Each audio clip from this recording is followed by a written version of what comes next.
When I was a young man, growing up in New York City, I refused to pledge allegiance to the flag.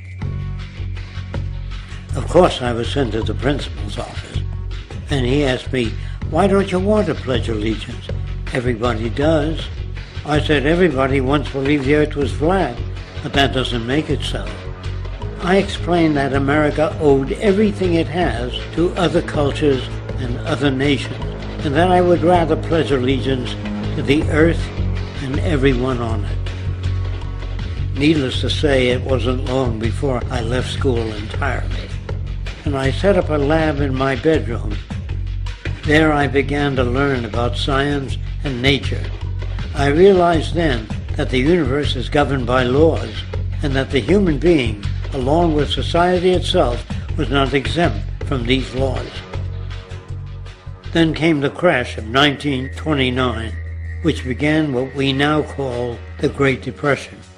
I found it difficult to understand why millions were out of work, homeless, starving, while all the factories were sitting there.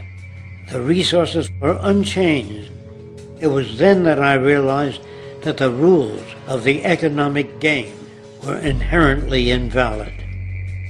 Shortly after came World War II, where various nations took turns systematically destroying each other.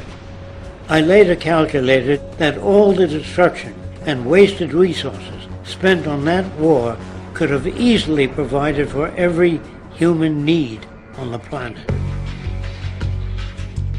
Since that time, I have watched humanity set the stage for its own extinction. I have watched as the precious finite resources are perpetually wasted and destroyed in the name of profit and free markets. I have watched the social values of society be reduced into a base artificiality of materialism and mindless consumption. And I have watched as the monetary powers control the political structure of supposedly free societies. I'm 94 years old now, and I'm afraid my disposition is the same as it was 75 years ago. This shit's got to go.